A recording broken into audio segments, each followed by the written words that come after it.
1/3 of Joe Biden's voters from 2020 say they support Robert Kennedy Jr. in 2024. Hello, this is Robert Romano, Vice President of Public Policy with Americans for Limited Government, dailytorch.com.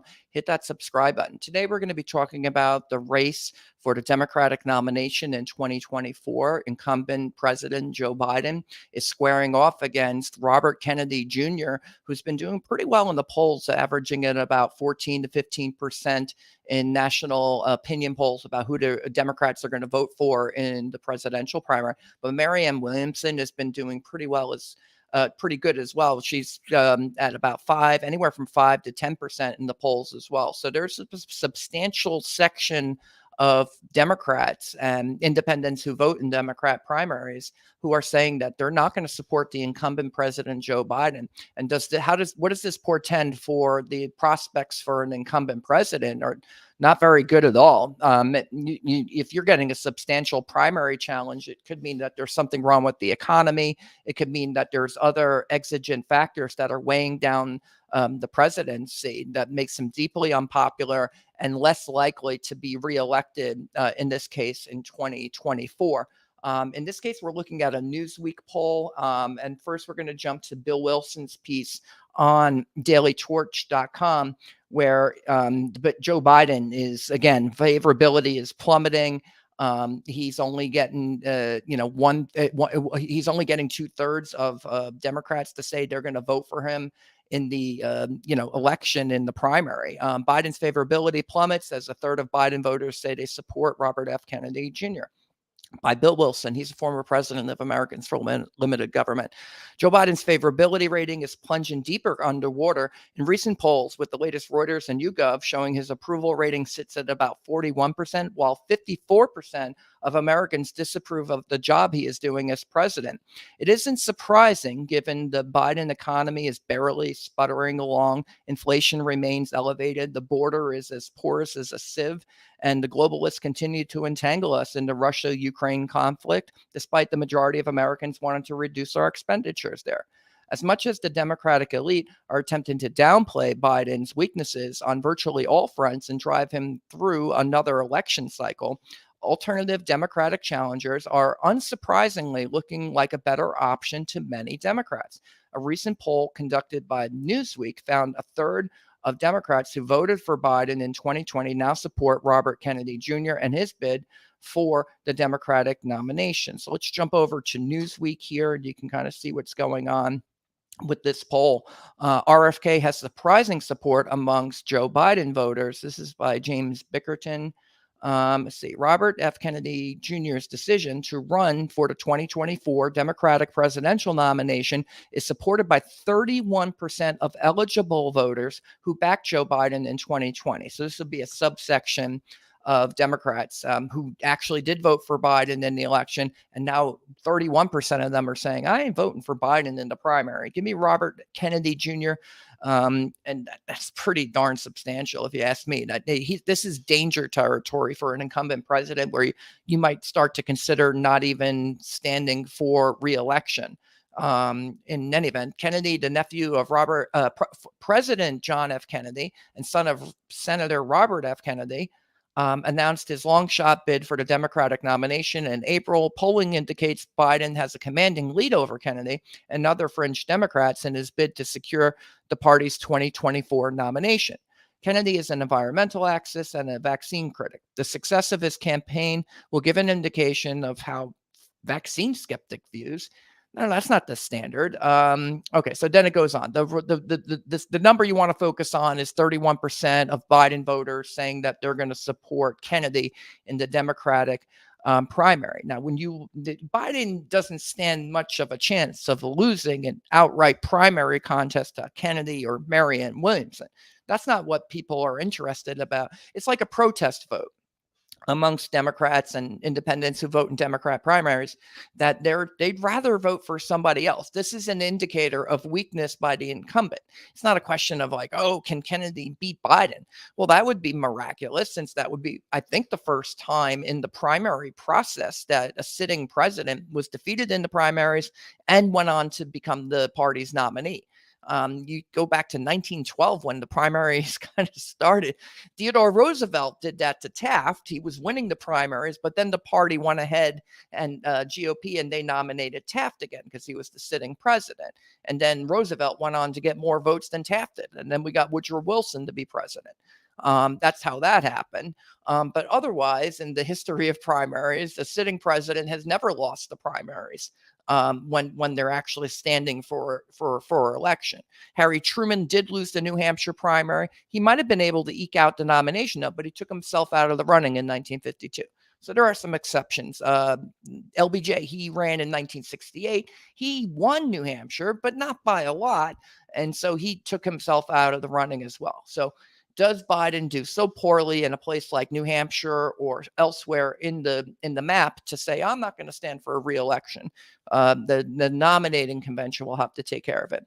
But if you just look at the average numbers, Biden here seems to be anywhere from, the high 50s to about 70%. So he's in the 60s, 65%, we'll say.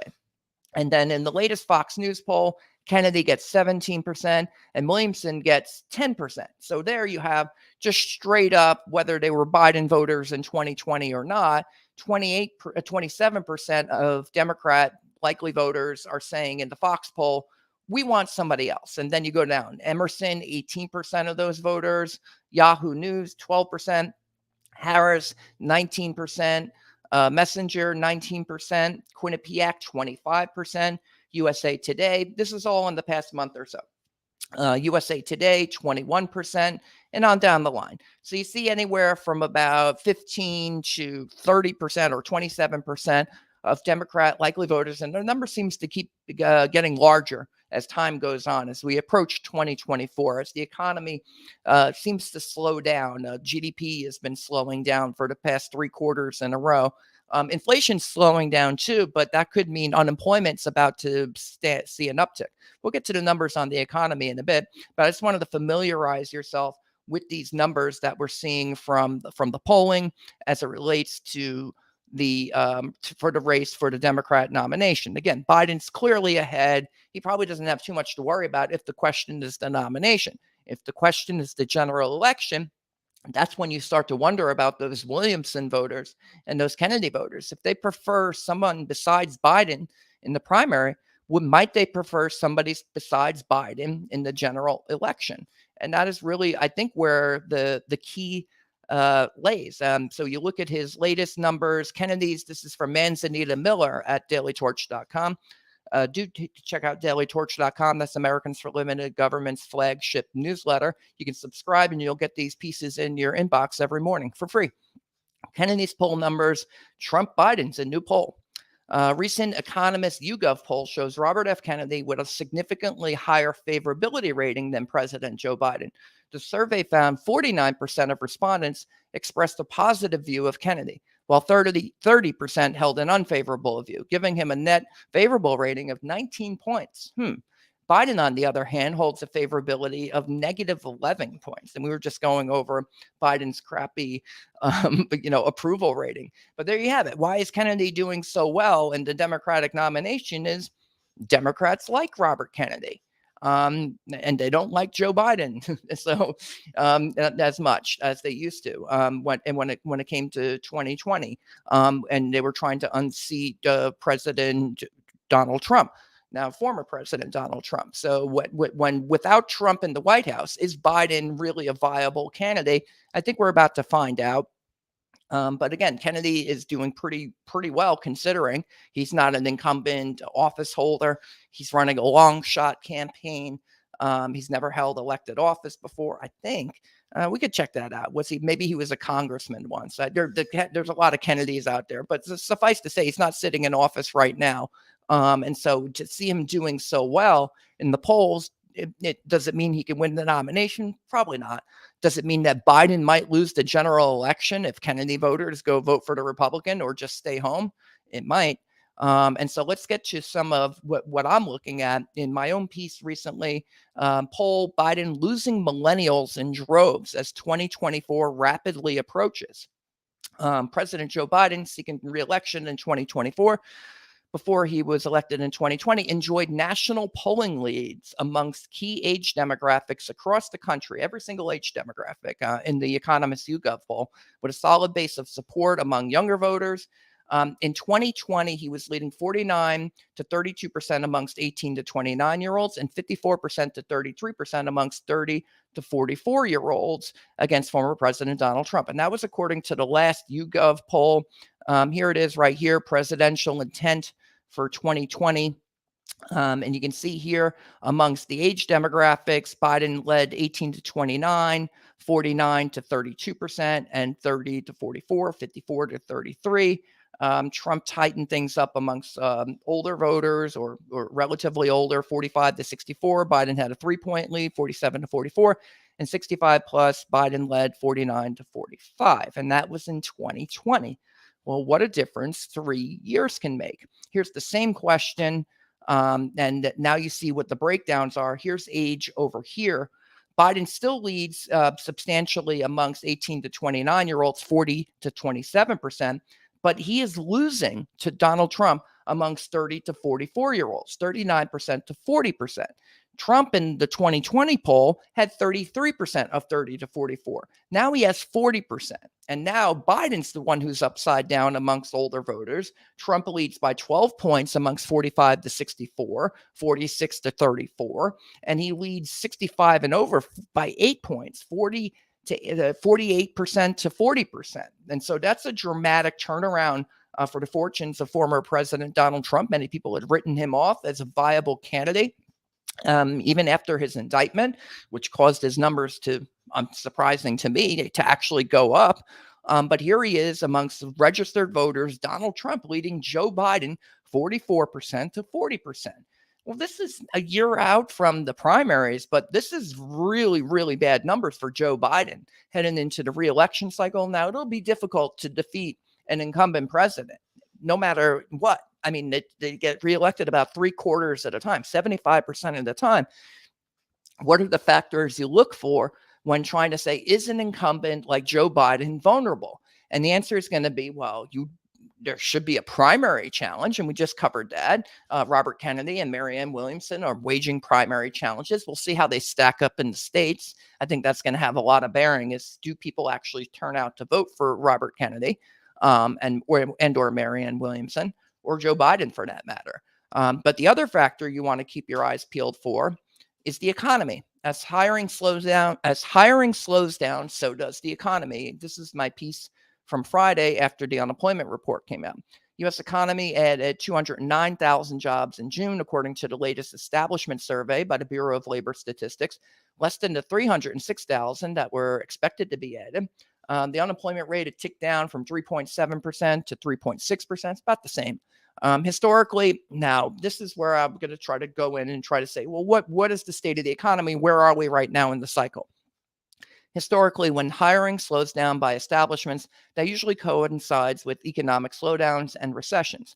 In the recent cycle, the 2020 to 2021 recovery from COVID notwithstanding, hiring peaked at about 5.2% annualized increase in February of 2022. Now it's down to about 2.5%. So let's pull this one up. This is the chart of hiring in the establishment survey. And then I say, give me the percent growth from a year ago. And this will show you the economic cycles that when hiring's increasing, the economy is booming. And then when it starts to decrease, you get a recession. And it kind of works like clockwork. Eventually you get to peak employment, and then you're going to start to see a slowdown. And then eventually you're going to see unemployment start to rise. And that happens, basically it's like, oh, you're eventually going to get a recession. It's just, when are you going to get it? In the current cycle, here's COVID right here, very short-lived, but very steep recession. And then you come off of it and you see a massive drop. 25 million jobs were lost temporarily in April of 2020. By the end of 2020, more than 16 million of those jobs have been recovered. And then eventually you get to a surge in 2021 as the economy is fully reopened or reopening. So you get about 10.87%. But I want to discount this whole COVID section and look at this more recent peak of about 5.2% annualized growth rate of establishment jobs, because we see it tail off after that. So it's like, okay, there's the peak for the Biden business cycle, 5.2% annualized job growth rate in February 2022. Now it's sliding down. It's down to 2.5% now in June of 2023. Now, is that horrible? You expect to see a downtick in hiring during a slowdown. So is this a slowdown? We have seen GDP slowing down for the past 3 quarters. So that matches up. Will it, but until it goes into negative territory, no one's going to really say we had a recession. It's like, well, if unemployment doesn't go up, maybe that was a head fake. We've had those before. And you've seen other periods in the mid 1980s where hiring slowed down, but then it boomed up again. So in 1986, the dollar was really, really strong. And then it starts to weaken a little, and then hiring starts to pick up a little bit. Same thing happened in the mid 1990s. You saw a dip in hiring, or really just a slowdown, and then it picks up again, and then the cycle continues on. So which is it? Are we going to get just a straight up and down like we did in the 1970s, where you just had one peak in hiring and then boom comes the recession? Here's one in the mid 70s where you seem to get two peaks. So sometimes you get two peaks in the hiring. You can see another surge in hiring that follows a period of slowdown, and then you expect a recession sometime thereafter. So what other factors can we look at that will tell us which is it? Which is it? Are we in a slowdown that will recover, or are we headed towards a recession? Now, this all might be worrying for President Joe Biden facing re-election, but sometimes you just get slowdowns, such as in the mid-1980s and 1990s, where afterwards you got another bump in hiring before a full-on recession ensued. So which is it? We can look at job openings. Let's take a look at job openings. They are down almost 500,000 in May to 9.8 million. And that's an 18.3% decrease from its 12 million peak in March of 2022. All right, so here's job openings. It's not a very long survey. We only have data that goes back to the early 2000s, but you expect in at least the past 3 cycles, job openings to decline during a recession. And so you see it there in the dot-com bubble and the 9/11 recession in 2001. There's the financial crisis. You see job openings. They were at 4.9 million. They get all the way down to about 2.2 million by July of 2009. So you see a significant decline in job openings during recessions. Then you get a pretty good boom here during the Obama and Trump years until you get to COVID.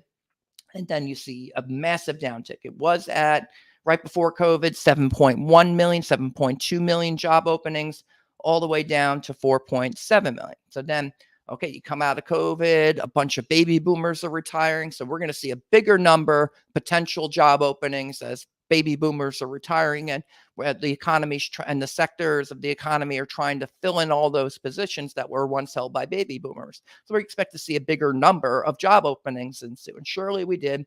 And I mentioned in 12 million of job openings in March of 2022, and it is way down now, down 18% now, down all the way down to 9.8 million in May of 2023. So much like hiring, sometimes you get a slowdown in job openings. We saw that in the mid 2010s about twice, where you see these slowdowns occur. And once in the 2013, again in 2016, but then it picks up again. So you can see slowdowns in labor markets, whether it's from hiring or job openings, and then see it recover. This seems like a very significant decline, though, so I would be surprised based upon other data, which we're going to keep reading now. The annual growth rate of consumer credit appears to have peaked at 8.1% in October of 2022, flattening slightly to 7.8%, and is now down to 6.8% of annualized. This is kind of how much consumer credit are American households taking upon themselves. During good times, that number will be increasing, and then during slowdowns and recessions, you expect to see that number come down. And that number is coming down. And you can see how it kind of behaves cyclically, that during recessions, you have peak credit, and then you have a recession, and then households are going to stop accumulating more debt because they lost a job or they need to pay down the debt. They don't feel good about the economy. We're going to pay down the debt now. There's a recession. And so you expect to see that pretty much like clockwork. You get a recession, you're expecting to see a downtick in total consumer credit, and we're starting to see a downtick. You can, again, you can have ebbs and flows where it peaks and it comes down, then it goes back up again, then it goes down, then it comes back up again, and so forth. So you can get slowdowns. And so you're looking for things like, does this mean that you're in a recession? It's like, well, once it goes negative, or it's clearly very, if this gets down to like 2% off of an 8 or 9% peak, then it's like, yeah, no, you're probably definitely in a recession at that point. So now let's check out the rest of the piece here. The slowdown in credit accumulation has also coincided with a slowdown in inflation, now down to 4% in May after annualized. That's the 12-month figure. How much did prices grow over a 12-month period? I know inflation's still elevated because I just went to the grocery store over the weekend, and it's insane how much, especially beef, is costing right now. Anyways, it's down to 4% in May, peaked at 9.1% in June of 2022. And so I wanted to show you the chart on the relationship between inflation and the unemployment rate, because usually when you see inflation coming down, you're going to start to see unemployment rate ticking up. Maybe the reason inflation is coming down is because unemployment's going up. But in any event, you see this kind of inverse relationship between inflation and unemployment. When the economy is good and things are booming, you might see some, price spiking until the economy overheats from too much inflation. And then, the businesses can't afford to expand anymore. They start to lay people off as demand is cooling, which means prices were coming down. So we're definitely seeing prices come down here. It was at 9.1% in June of 2022, and now you're down to 4%. So with inflation going down, you would expect to see the unemployment rate start to tick up. And so that could just be the other shoe that hasn't dropped yet. Why hasn't it dropped yet, though? Maybe we're just in a slowdown. That's, you got to question yourself, question your assumptions. The Federal Reserve is still signaling potential rate hikes on the horizon to deal with any sticky inflation. In June, it held the federal funds rate at about 5% to 5.25%. But it also said additional policy firming might be necessary in determining the extent of additional policy firming. This is a quote, that may be appropriate to return to inflation to 2% over time. The committee will take into account the cumulative tightening of monetary policy, the lags with which monetary policy affects economic activity and inflation, and economic and financial development. So here's the federal funds rate. Usually once you get to the recession, you'll have peaked the interest rate, and then they're going to bring the interest rates down and start to ease. So if they see that the unemployment rate starts to tick up, they might start to cut rates, and then you know that you're in the recession. They haven't done that yet. Right now they're holding, and this is just one meeting into what we think might be the peak federal funds rate. This is the rate at which the Fed lends to the banks. And that's at 5 to 5.25%. Once you see it dipping, then you know that the recession is getting closer. Usually the federal funds rate will peak towards the end of the business cycle, and then as the recession ensues, the central bank will begin cutting rates to ease lending conditions and foster full employment. But we're not there yet.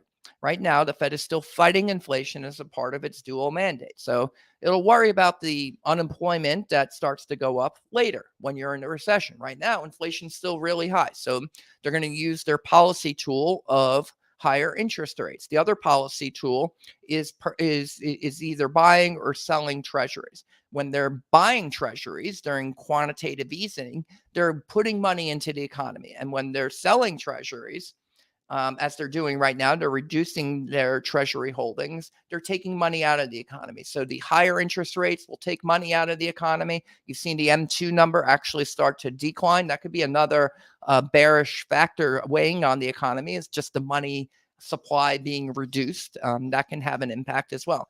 Now, another key factor to monitor is the spread between the 10-year Treasury and the 2-year Treasury. Historically, prior to recessions, the curve inverts as the interest rate on short-term bonds exceeds that of long-term bonds, forecasting slower growth on the horizon. Here's the 10-year, 2-year rate, 10-year Treasury constant maturity minus 2-year constant. So you can see that kind of like clockwork, you see an inversion where the 10-year is going to be the 10-year rate and the 2-year rate. So it's 10-year minus 2-year. When the 2-year rate gets higher than the long yield, that's usually like, oh, something's wrong with the economy. But basically what it means, though, is that people are betting that things are going to be in for a downturn. So they don't really want to be holding the long-term paper there. So you're gonna you see that you see the interest rate on. I'm sorry, they don't want to hold the short paper. So you see the interest rate rise on the 2-year, and then but the 10-year is going to be lower. So it's like, oh yeah, things in the short term are not going to be good. So I don't want to hold that short paper. Give me the long paper. And until that situation rectifies, usually you see the short-term interest rates will have a much lower interest rate than that of the long-term. So it's an adverse economic circumstance that happens to predict recession. So we keep our eyes peeled for it. There it is in 1980, you get an inversion. There it is in 1981, you get an inversion, and these both preceded recessions. Here it is in 1989, you get an inversion, and then you get a recession in 1991. Here's an inversion there was a brief inversion in 1998. So that's the exception to the rule right there, 1998. But then it went back up and the economy boomed for a few more years. Then you get another full inversion in 2000. Sure enough, you get a recession in 2001. Here's two inversions in the mid 2000s. You can kind of consider it the same inversion. It really didn't poke itself up too high above that. If it must immediately, just hitting zero might not be enough. You need to kind of stay down there for a while. And that surely predicted the 2008, 2009 recession, Great Recession right there. You get a brief inversion in 2019, but then COVID happened. So we don't know if that was going to be a head fake or not. So I'm not going to, I think COVID kind of changed that. It's like you were going to get a recession just because you closed down the economy. 25 million people lost their jobs because states and mostly local cities and counties were shutting down their economy, shutting down schools, forcing parents to stay home from work. And so that you were going to get a recession there no matter what, 10-year, 2-year inversion or not. But now you've got a really deep inversion. Now, I don't think the size of the inversion really matters that much in terms of the severity of the recession, although we might be about to find out. But what do we usually see prior to the recession? Is you have an inversion, but then it uninverts right before the recession. Interest rates normalize, and the 10-year is going to be at a much higher interest rate than the 2-year, and then starts to normalize. So until it uninverts, don't expect to see unemployment ticking up, because that probably means that the Fed's not bringing down short-term interest rates yet. So this could be a factor that the Fed has some control over. Can they time the recession? It seems like unemployment's going to go up. It's going to go up. I don't think the Fed can affect that solely with interest rates. When they see it going up, that's when they're going to cut rates. If another black swan hits the economy or something like that. But this is what kind of predicts what happens to incumbent presidents. You're going to have recessions. You're going to have primary challenges against incumbent presidents. And you're going to see a turn up in the polls. You're going to see that weakness there. Is the economy the thing that does it? Why are 30 to 44-year-olds, why do they prefer Trump at this moment? And this might not hold. This is still early in the process. We haven't had a single vote cast in primaries yet. But these look like pretty good, decent numbers for former President Trump heading into 2024. Why would millennials, they're not so young anymore? The answer is I'm a millennial. I was born in 1980. Or maybe I'm Gen X, because, I'm right on the cusp there. It was like, does millennials begin in 1980 or 1981? Depends on which survey you're looking at, I guess. Or I could just be a zillennial or something. I don't know. Who cares? But these are generational differences. But we see that with aging, voters are more preferring the Republican alternative in 2024. Biden still has a pretty good lock on just younger voters. That's Gen Z right now, 40 to 27. But do you expect to see that as millennials get older, they're getting married, they're having children, they're purchasing houses, they're paying taxes, and they're dealing with really high inflation right now as prices go to the moon. And it's very difficult to raise families under those circumstances, or it's more difficult. And so there you can see that discontent feeding into the poll, where Donald Trump's going to do very well amongst millennials. He did pretty well amongst them in certain swing states in 2016 as well. So he might be recovering some of that mojo from 2016. If Biden's losing, 30 and above, forget about it. The election is kind of a fait accompli at that point. So you see 44 to 40% here. And so when you start to break into what's going on with the kind of ideologies here, you see Republicans are voting for Trump, and you see Democrats are by and large voting for Joe Biden, although they're 7% say they're going to vote for Donald Trump. And then Trump's winning the independents by 10 points, 38 to 28%. So what's really going on in this poll is this number down here, 21% of independents saying, I won't vote. I don't care who's on. If it's Biden and Trump again, don't want to vote. And so you could have a substantial decrease in turnout that could favor a challenger like former President Trump if he's bringing his base to the polls. Because Biden in 2020, he won independents in this Economist YouGov poll. Let's see, can we see it at here? Likely party ID. Here it was. Joe Biden was leading amongst independents 48 to 39%. If that number had been flipped, Trump wins. So who wins the independents? Those are the kingmakers right there. And in 2024, in this Economist YouGov poll, at least right now, this is in June. Again, this is very early. No votes have been cast in the primary, but Trump's doing very well amongst the independents right now. He's up by 10 points. And if independents are, kind of persuadable, and if they don't like the incumbent, they're the ones that are going to say it's time for a change, because Republicans are going to by and large vote for the Republican candidate. Democrats will by and large vote for the Democrat candidate. So you're really dependent upon the, truly swing voters. They're not affiliated. They're not bought into a political party. You're going to say, how's the economy doing? What's the inflation rate? Did I lose my job? Things like that. And it's going to be less ideological. Now, maybe they do want lower taxes. You can talk to those voters, and there's subgroups there. So I'm not saying that they don't have any preferences. I'm just saying that they don't have any owed allegiance to a political party, the way Republicans and Democrats do. And they are the largest plurality. There are more independents than there are Democrats. There are more independents than there are Republicans. Now, if you put Republicans and Democrats together, there's more of them than there are independents. So it's still about 30, 1/3 each. But I think the independents are getting up there. They're starting to approach 40% of the electorate, and they're going to become more and more important in cycles going forward. And so you look for weakness like this from an incumbent president like Joe Biden, and I think he could lose. There's a lot up for grabs. I mean, we'll take a look at the map for 2024. Things look a little bit different after the census. So if you want to look at potential outcomes, you want to say, well, all right, Democrats, you're going to win Nevada, you're going to win New Hampshire. Maybe Republicans recover Georgia, they recover Arizona, and then you're at 262 to 232. And then it comes all down to this Rust Belt.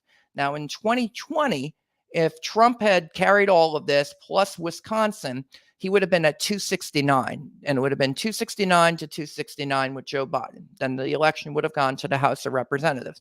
And there was just a scant 43,000 votes that separated those three states, Arizona, Georgia, and Wisconsin. 10,000 in Arizona, 10,000 in Georgia, and 23,000 in Wisconsin.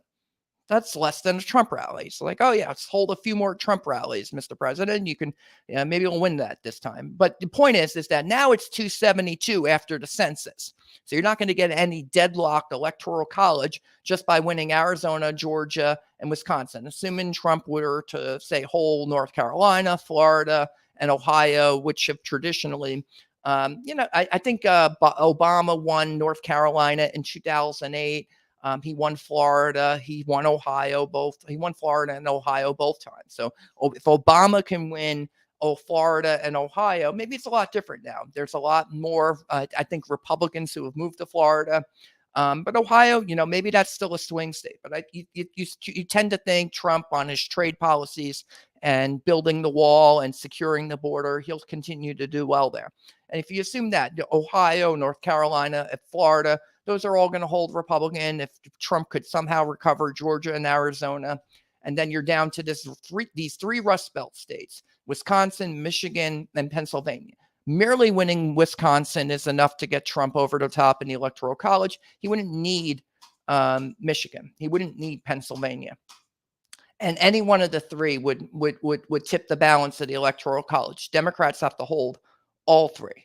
Now, other alternatives include, so if you say, oh, the blue wall goes to the Democrats, well, then Republicans got to pick up Nevada, and they got to pick up New Hampshire.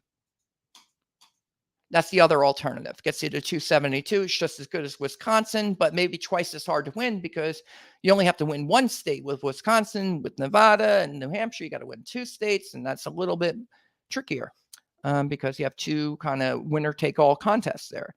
And so that's the state of the race right now. Who knows what will actually happen?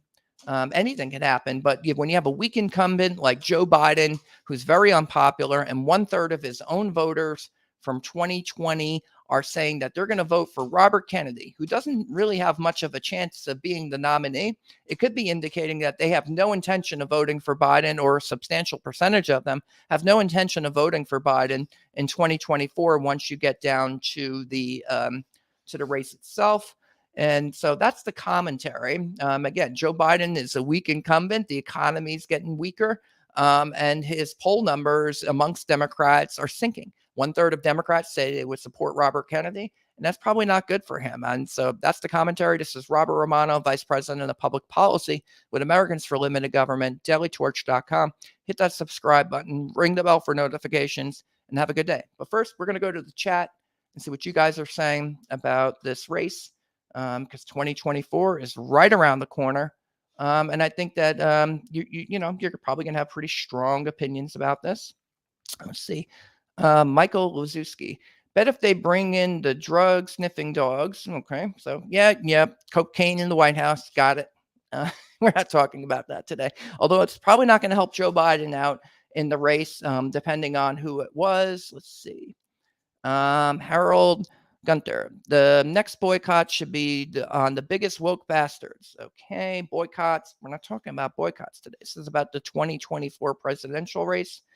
Let's see. Michael wants to talk about cocaine, Secret Service. Let's see. All right, here we go. William Ralsholt. What Democrat in their right minds would vote for him ever again? Partisans. Just going to vote the party ticket every single time, no matter what. If you're a party ticket voter, you probably have held your nose to vote for a nominee that you didn't care for, but you thought it was good for the cause or something. So there's a certain pretty substantial, about 2/3 to 75 to 80 to 90% of voters in their respective parties who are going to vote for their party's nominee, no matter what, even if they don't like them. So it's those times, though, when they don't do that. That's when incumbents tend to lose. That's why we're talking about it. So why wouldn't every one of the Democrats vote for Robert Kennedy? Well, just find me an example where an incumbent president, who has the bully pulpit, even if he's mishandling it, lost the primaries. I mean, it doesn't matter. Jimmy Carter won the primaries. He had Ted Kennedy nipping at his heels and doing very well in the primaries, considering the fact that Ted Kennedy was not the incumbent president with the bully pulpit, but Jimmy Carter won the primary. Pat Buchanan did very well in 1992 against George Herbert Walker Bush, and did well enough that there was a substantial percentage of Republicans who didn't want to vote for Bush. Many of them voted for Ross Perot that year, who just happened to be a third party candidate. Let's see, Sue Bigger. No one in their right mind would vote for him again. Jim Kaiser. I think there are a lot of Dems who are out of their right minds. Not just partisans. I mean, if you're a partisan voter and say you're a Republican partisan voter and you've always ever voted Republican, maybe you vote for conservative. If you're like in New York State or something, you vote the conservative party ticket. But by and large, you vote Republican pretty much every single time. Even if it's John McCain or Mitt Romney. If you're that kind of voter, well, then in your right minds, if you were a Democrat, you'd probably be backing Biden just out of sheer partisanship. They're partisans. So we're trying to, see past the partisans and look at these numbers and say, where's their movement? Where could the race change? You're not expecting diehard Democrats to suddenly say, I'm voting for Robert Kennedy. The ones who are saying, I'm not voting for the incumbent president, those aren't really your diehards. They're the people who were persuadable and they could be broken off of their partisanship. A substantial number of Bernie Sanders supporters, for example, in 2016 supported Donald Trump, helped him win in states like Pennsylvania and in Michigan, in the Rust Belt, particularly on the strength, I think, of his trade issues, but maybe also his opposition to World War III and intervening in a place like, say, Ukraine. So so could a Kennedy voter end up voting for Trump if they have similar policies that they agree with, whether it be on trade or foreign policy or government surveillance, FISA reform, reining in intelligence agencies and the FBI and things like that. Would that message be appealing to Kennedy voters? I think it might be. And so there is a possibility that Kennedy voters, in their right minds or not, might end up voting for Donald Trump. Because if they don't, if there's not breakage, and Biden's able to shore up his base, he's going to be reelected probably pretty easily. And so you're looking for that breakage, mostly because it's interesting. You're trying to see what's ahead. Let's see. Dave Olson, the man is gonzo. Only the foolish want him running the country. Or partisans. Lynn Kingsbauer, 0% approval. Jim Kaiser, I feel Obama is really running the show. Biden is a puppet. I think he's doing a pretty crappy job all by himself. Mark Matthews, no one wants a demented crook like Biden for president. Lying media. Biden is pathetic. A morally bankrupt stooge. Money changers, war hawks used to further their own twisted agendas of evil. Let's see. William Russell, Biden has been a puppet for many years. Joan Florence, this is wishful thinking. However, the Dems always stick together even if they have to hold their noses. What about Reagan Democrats? What about the union households in 2016 who voted for Donald Trump in swing states like Michigan and Pennsylvania and Wisconsin on the strength of his trade issue? There are persuadable voters out there. You have to identify those demographics and you have to create issues that appeal to them. Now, usually you hope that a candidate is running as genuine on their issues. Now, it's possible Trump read a bunch of polls and said, hey, if I run on trade, I'll do great. But then he actually did all the trade stuff. He actually did renegotiate NAFTA. He actually did get the USMCA. He actually, attempted to come up with a trade deal with China but he put the tariffs up there, put these massive tariffs on Chinese goods. And everyone said, oh, you'll never do that. And he ended up doing all that. He actually ended up doing the trade thing. So you kind of get the feeling that Trump kind of meant it when he was talking about trade. It just so happens it's a very good issue for a Republican to talk about in that capacity because you get a lot of blue collar voters that way. So you can build a republic, and there's more registered Democrats than Republicans. So you kind of got to win all the Republicans, win most of the independents, and then you probably got to peel off a few Democrats. So I don't agree with this hypothesis. Otherwise, Ronald Reagan would never have won landslides, and Donald Trump would have never been elected. You need Democrats, at least a few of them, to vote for you if you're a Republican. Until there's more Republicans than there are Democrats, which is not the case right now. Mark Matthews, Kennedy is a threat to the United States warmongering elite. Ask yourself, why are we in Ukraine? The United States has divested itself from goods manufacturing in so many areas, but not military weaponry. Endless wars are the lifeblood of the U.S. economy. Keep it going, candidates up for election need lots of money to broadcast their message, so money wins. And so I'd say that's a cynical outlook about, you need wars in order to in order to get elected, and you got to, pay off all the weapons manufacturers and make sure that there's a war to send those weapons to so you can keep the supply lines moving. It's very cynical. Let's see. Michael Lewaszewski. Mayor Barry, Independence Day. Cast his early vote from the grave. Okay. More elections. Let's see here.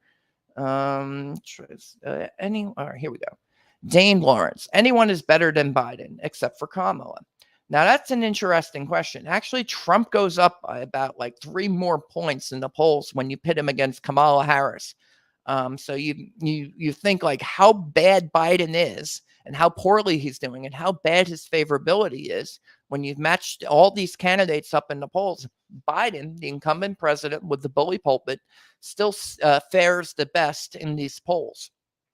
So it's dysfunctional or ineffective at legislation or having a great economy as he is, he still might be the best shot that Democrats have of winning the election. And if they don't believe that, they should just, tell him to stand aside and bring in somebody else that's kind of untested and might not be able to bring the base to the polls. You've seen that where look at all the times that the Democrat president has stood aside. Harry Truman stands aside in 1952. Eisenhower wins easily. In 1968, LBJ, he stands aside. George Wallace picks up 4 states. Nixon wins easily. And so those are the times when the incumbent president said, "Oh, I can't take the heat. Get me out of the kitchen." And they did. And then their parties lost. Then there's the other examples like Jimmy Carter in 1980, who did stay in the kitchen, and George Herbert Walker Bush, who stayed in the kitchen. Both had recessions, and both were also pretty easily defeated because of those recessions. Now, Carter had far worse factors, arguably, because he had the Iran hostage situation and kind of very weak kind of foreign policy heading into 1980. And so there was just kind of the idea that the stature of America wasn't what it once was. And Reagan was going to restore that or something. So he wins in a landslide, whereas Clinton really didn't win in a landslide in 1992. So there's other factors besides the recession. Another thing to consider is that the recession was already coming to an end in 1992, whereas in 1980, the recession was still peaking and unemployment was still kind of going up much throughout 1980. Let's move on with the chat here. Roxanne Morel, corrupt Newsom or Whitmer? Yikes, F Democrats. So yeah, you could try to put Gavin Newsom up there. I think he polls like 3% nationally. I don't think anyone's excited about Gavin Newsom in the Democratic nominating contest. Plus, he's not running.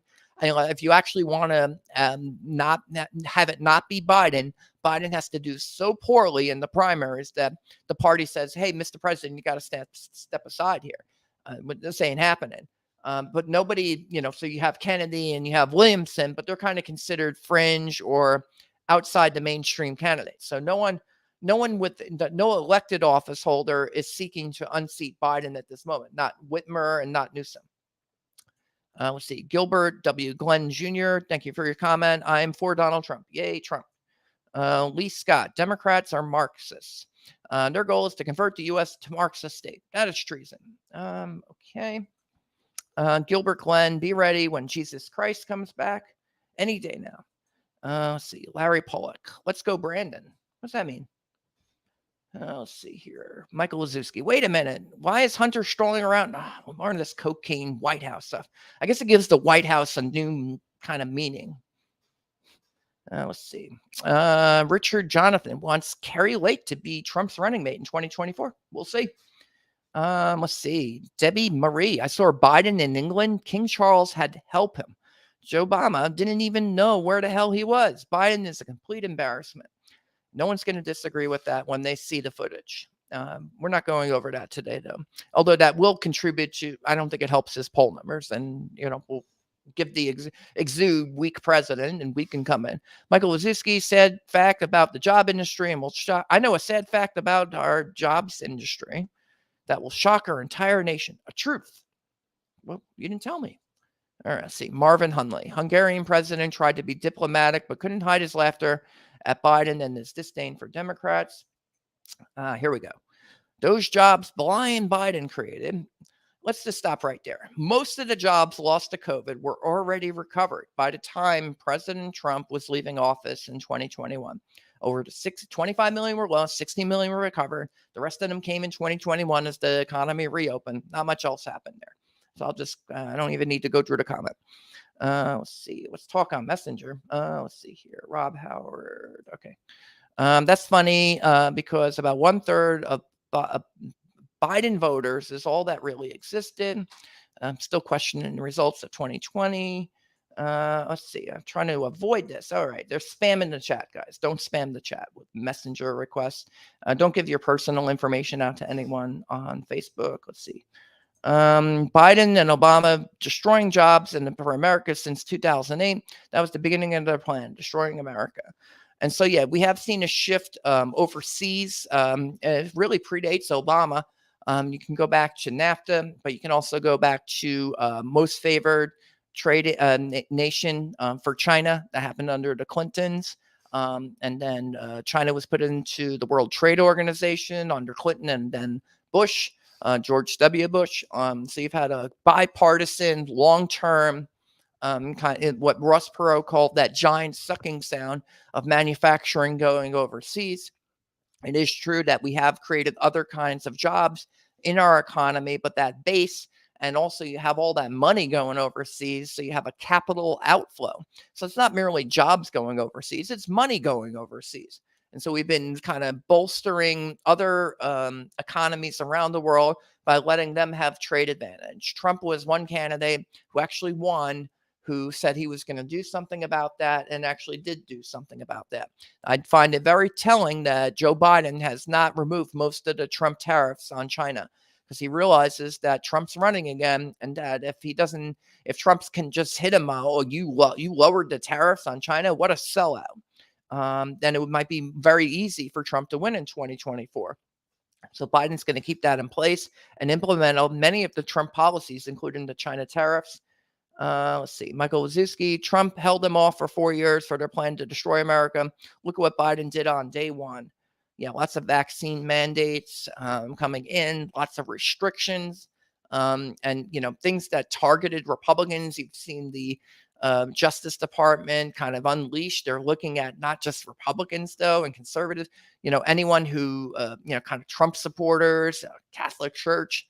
And, for parents at school board meetings who are upset about the state of public education in this country, and they should be, and so forth. That you have, kind of weaponizing the Justice Department for politics. The government should not be pursuing political vendettas with the full force of law in a partisan manner. Should be applying the laws equally and not engaged in partisan agendas. Unfortunately, we see that under Joe Biden. And I think that's why a lot of people are upset with him. Let's see. Karen Mall. He fooled you, didn't he? You're all useful idiots for communist China. Let's see. Ronald Kaysen. He's 10 times brighter than old Biden. Nick Rice. The whole Biden criminal family should be in prison.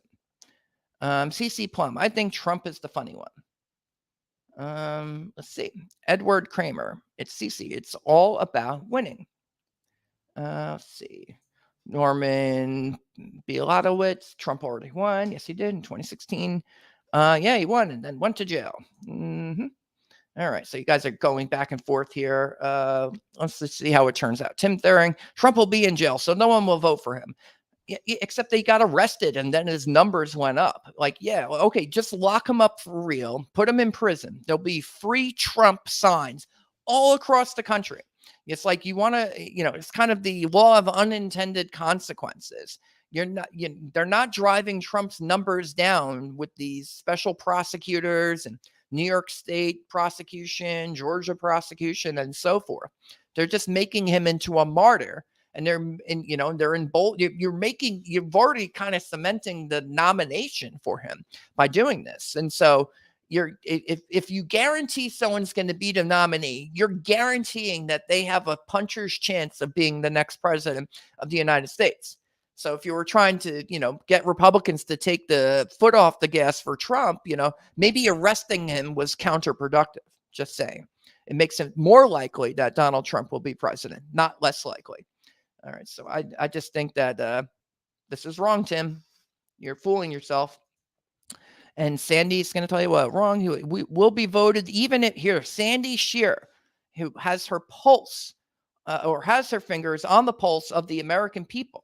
She says you are wrong, Tim Thuring, and that he will be voted for even if he's in jail. I agree with that. And then Julia says, if Trump goes to jail, who will save America? Probably his running mate. Let's see. If they win. Let's see. And then CC thinks it's wise to call us stupid. That'll stop us. Okay. Oh boy, sticks and stones. Michael Wazowski, after Trump went on MSNCD and busted on right national television, they're not going to have any Republican candidates on your news media. Let's see. So, going through all the chats here. I can't show them all though. Let's see. Mike. As a Democrat, I'm hoping Gavin runs in 2024. And that's me saying that as a Biden voter. So yeah, if you prefer someone besides the incumbent president heading into 2024, is Mike, as a Democrat, is he more open to voting against Joe Biden? Clearly. So maybe that'll translate into the general election. So all you need is a few breakage from partisans, and then you can get a lopsided outcome in the election. Let's see, Libby, Roberts, Madar, they're all MAGA base. Okay, let's see. Michael Luzinski, I've been a Democrat my entire life until I saw the big lie. I've never voted Democrat again. And that can happen. People can change parties. The biggest predictors tend to be marriage.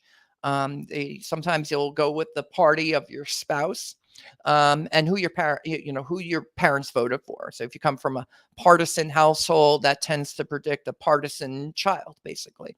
But if you maybe Michael married a Republican or something. We don't know the details. But that would be a hypothesis but he says he saw the big lie. So sometimes you can merely be persuaded to change who you vote for.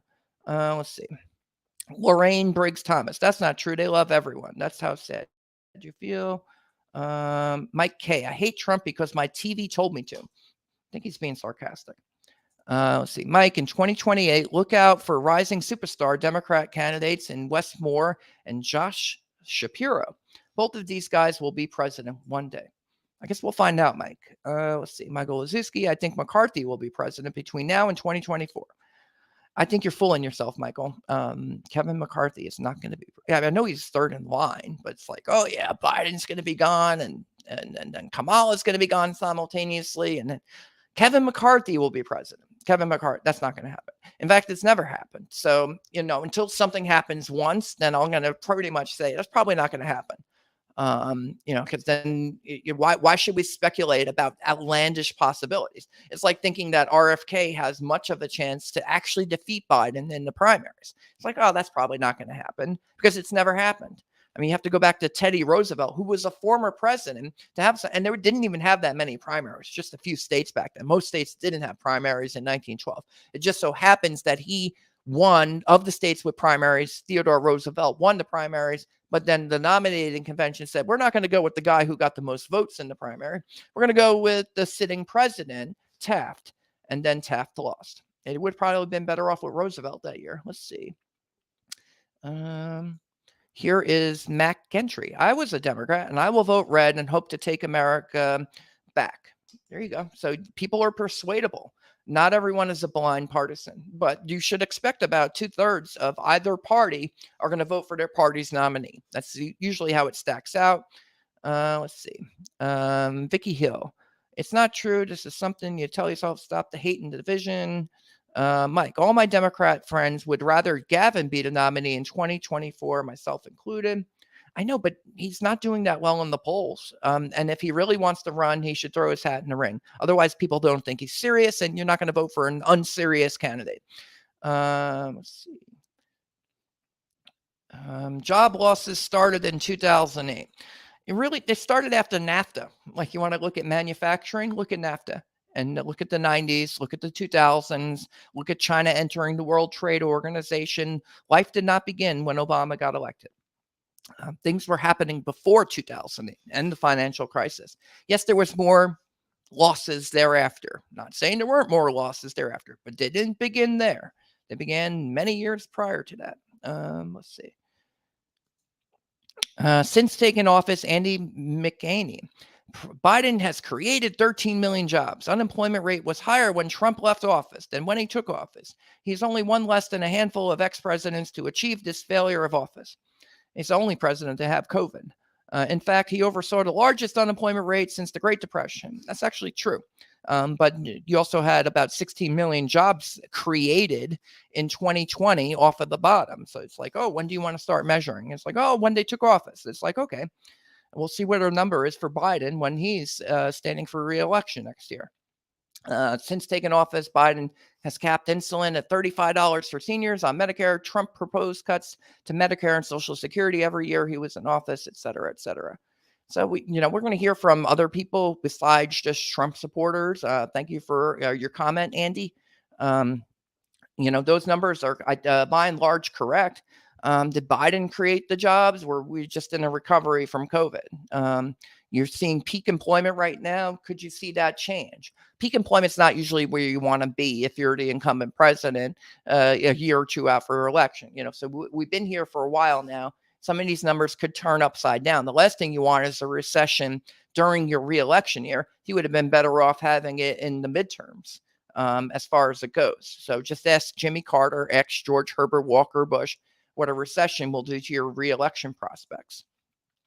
Herod Duche, those Dem voters, just like the idea of a Kennedy in office as VP. Great if it can get rid of most Dems and rhinos in office. Let's see here. There's more jobs in the USA in the construction field, and that's what he destroyed. I don't know. The housing bubble destroyed construction. We built too many houses in the mid 2000s. You just said, let's just have Fannie and Freddie print all this mortgage paper. You had so many more millions of more mortgages in the mid 2000s than you have thereafter. And so there was this push for funny money to push people into single family homes that they couldn't afford. And then people were speculating on that market as well, driving up prices. Prices are pretty high right now. But I don't think it's a speculator trade. It's more to do with the general inflation that we're experiencing right now. But yeah, you had a big construction boom in the 2000s. You built a bunch of ghost cities and houses that we didn't need. And when you have a misallocation of resources like that under the Bush administration, I know they like to blame Barney Frank and Chris Dodd. You know who's the president? George W. Bush. You know who got slaughtered in 2008? Republicans, because they oversaw that entire process. I mean, they had much of Congress throughout the 2000s. You could say it all began in 2006. Didn't all begin in 2006. There was a lot of funny money in the economy. And just the way we do lending, I think, was kind of broken in terms of like having these super low down payments. And you still have that policy, by the way, from Fannie and Freddie, where you could just like put 3% down. I mean, you have pretty low lending standards, but you had a misallocation of resources because of all that extra money and mortgage money flowing out there. You were building a lot of houses, and then you got a big construction boom that probably wasn't warranted. It wasn't based on demand. There wasn't demand for those houses. That wasn't artificially created by the Federal Reserve and commercial banking to put it there. And that's why you had a construction boom that went south real quick in 2008, 2009. Charles Perry, I'm a Democrat at heart, but the longer you leave Biden and Harris in power, the more damage they can do. Impeach Biden and Harris. Yes, we are supporting the impeachment of Joe Biden. We've never called for the impeachment of a president before, but we are because he's prosecuting his political opponents, particularly the guy running against him for president, making us a banana republic and threatening our Constitution. So yes, impeach Joe Biden, get rid of him. Congress should vote to be commencing those proceedings immediately. There's seems to be other reasons. There are potential bribery issues that Congress is also investigating. I expect them to get their ducks in a row. Expect an answer on that question probably by the end of the year. They don't want to be doing an impeachment in the election year. They're going to want to take care of that before then. That would be my guess. Dan Ian, something about Uganda. Let's see. Got to vet some of these comments before I click on them. Michael Zuski, do you use the media to divide our nation like anything in my lifetime? Media is very divisive. Georgia Metzger, people just returning to work after pandemic lockdown, not new jobs. Biden administration is a disaster for our country. People are not feeling good about the economy. Biden is upside down on his approval ratings for the economy. It's not a strong suit, so talking about it probably won't make it better. He can't talk up his approval rating because then he'd have to convince people that they like this economy, but they don't like this economy. Inflation's too high. It's not mysterious. Let's see. Jimmy Farmer, I love you. That's the Democrats telling you that. They're the ones that have lied to you for years. They have never really helped anyone. Let's see. Charles Perry, I'm a Democrat, but Trump is the only man I will support. So there you go. Charles Perry, he wants Trump again. So there are Democrats who support Trump. And by the way, Trump would have never won without Democrat support. Reagan probably would have never won without Reagan Democrats. And so you have to, if you're running for president, you have to appeal to more than just your party's base. You won't get there on ideology alone or just talking to one group of people. You have to talk to all Americans and assume that some of them are persuadable and enough of them are persuadable to overcome whatever obstacles there might be in place for you. And presidents who can speak on a bipartisan basis like that, Richard Nixon comes to mind, 149 states. Ronald Reagan comes to mind, 149 states. FDR did really well when he was running for president in the 30s. And he crushed it. He won epic landslides. LBJ did pretty good in 1964. I mean, what a Goldwater, what did he win? Like 5 states? So there are times when a seemingly partisan president can go across party lines and get people to vote for them. It's not unheard of. It's not unprecedented. It's happened before. Things are very divided right now. But I think presidents like Trump were able to do that in the swing states. And, you look at issues like trade. Can that help someone like Trump overcome those obstacles? Can Biden overcome those obstacles and still get people to vote for him, even though they don't like him? That's going to be a challenge. As a Democrat, I'm hoping Gavin runs in 2024. More Gavin supporters here. Why don't you turn up in the polls? Carolyn Sparks, Trump will be president in 2024. So the Democrat Party has changed so much in the past 10 years, says Janice Dawson-Dibble. Welcome to the Trump train. Let's see, Evo Arias. I will vote for Trump or JFK, but never again for the most hypocrite Democrats. I think you mean RFK. Let's see here. Richard Acuff. Kennedy might just shock everyone. I will be shocked, absolutely shocked, if Joe Biden loses the primaries to Robert Kennedy. Just really shocked, because it's never happened, or it hasn't happened for more than 100 years. And even then, the party's still likely to nominate Joe Biden, even if Kennedy's winning. Let's see. Oh my gosh. She was full-blown Republican. Oh, wait, it was the wife. I knew it. Michael Lisinski. Oh my gosh, I did. She was full-blown Republican. I was a Democrat. She passed away during COVID and told me to be careful. Then I started to see the lies. She said the entire world was evil. Oh my God, I'm so sorry for your loss, Michael. But yeah, I'll just move on from that. Let's see. And Daleskia Ortiz. I think most Biden voters want Kennedy or Trump. Okay. Well, no, most Biden voters want Biden. It's just about 1/3 of them want Kennedy. And then what percentage of those, if Kennedy, does well in the primaries, would vote for the Republican nominee? That's the $1 million question. Let's see. All right. Sophia Smith, Trump will be president. How can anyone trust Biden? Richard Acuff. Partisans. Larry Brazier. Brando may have unleashed COVID. Saying Joe Biden unleashed COVID? No way. Came from China. That's where it came from. Let's see. Larry Brazier, disguised a joke. Michelle Oldmuller. It was recovery from COVID, not newly created. I agree with that. Lee Wright, RFK Jr. or Trump, you mean? Sadly, both JFKs died. My mom named me after the Kennedys. I'm Robert John Romano. So I'm well aware of the risks of having Robert John combination names. But yeah, no, it turns out she was right. I was going to get involved with politics. I happen to admire the Kennedys. I admire Robert Kennedy for running, sticking his hat out there. And I think it's very interesting. He could be the spoiler candidate role that Ted Kennedy played in 1980 with Jimmy Carter. And there's some thinking about that. It's like, well, if we just don't, if the president just runs unopposed in the primary, then we're guaranteed to win, right? It's like, well, all right, no elected Democrat worth anything that people have heard of is running against Joe Biden, and he's unelected office holders or non-elected candidates. They're the ones who are getting 27% of the vote in the Democrat primary. So maybe you just need a weak economy, and people will vote for anybody that's on the ballot. There's always going to be somebody running against the incumbent president. Doesn't mean anyone's going to vote for them. Trump had a challenger, William Weld, but he barely showed up in the polls. Trump easily won the nomination in 2020. And so he didn't really have trouble galvanizing his base. He went from what did he pick up? 11 million votes. So he went from 63 million to 74 million. He grew his base in 2020. And nearly, but for COVID and probably mail-in voting, Trump probably would have been easily reelected. Let's see. Roland Dam. You can't say Trump gets a pass due to COVID. He spread COVID like Johnny Appleseed.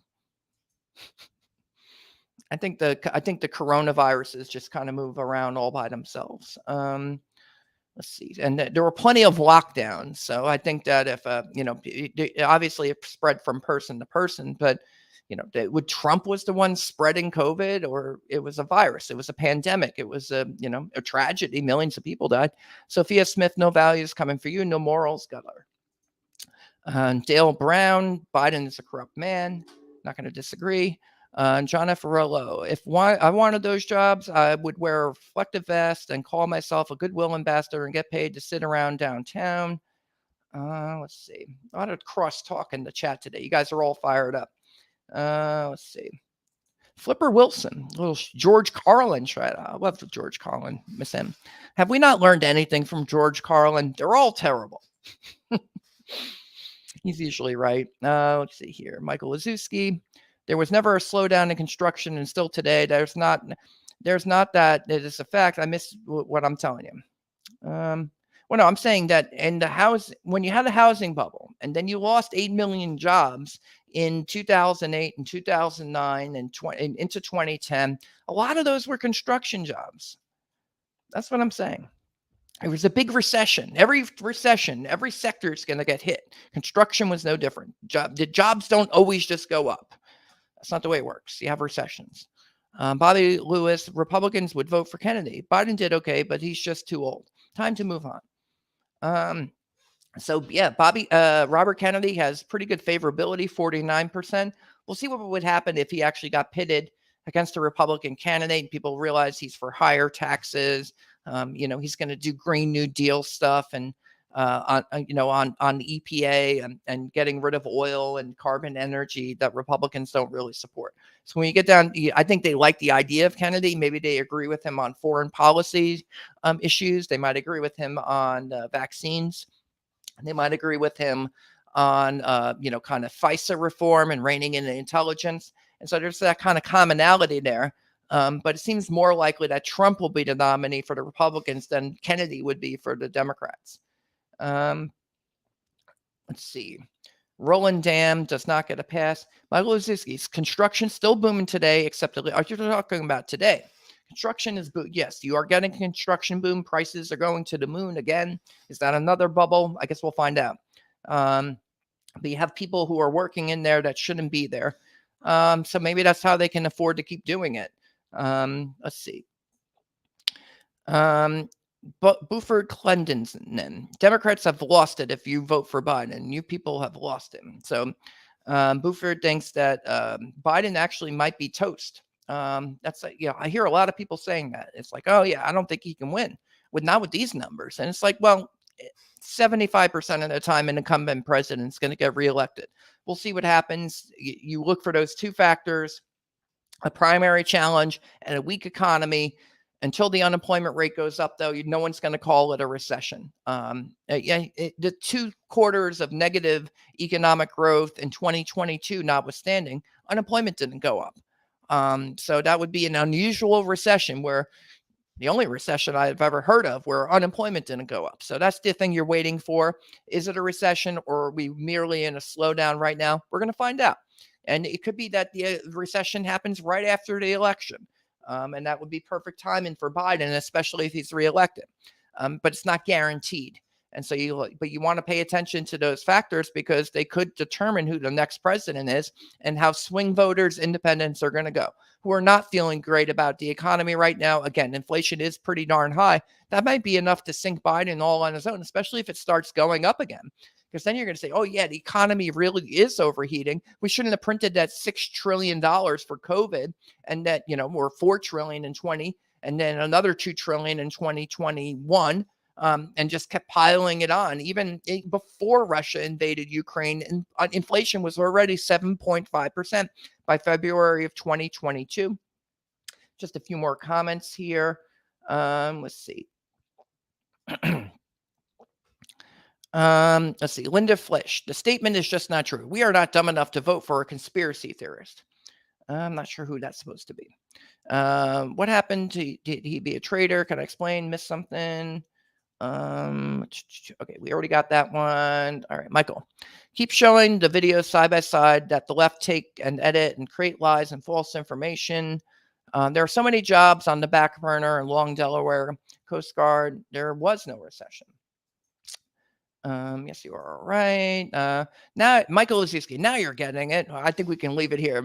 I'm right. Yes. The undercut building in half since 2008. The construction boom continued, but put a lot of Americans out of work.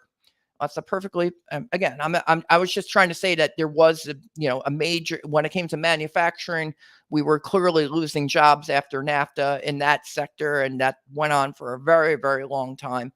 And frankly, until Trump got, started talking about it, and we're going to start to see some recovery there.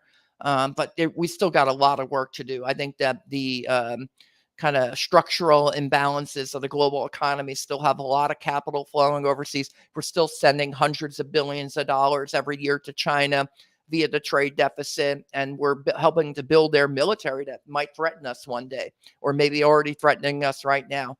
In any event, Joe Biden's a weak incumbent. Recession could sink him. Robert Kennedy's rising in the polls. He's already got 1/3 of Biden's supporters from 2020. Who will they vote for if Kennedy loses the nomination in 2024? Stay tuned for that. This is Robert Romano, Vice President of Public Policy with Americans for Limited Government, dailytorch.com.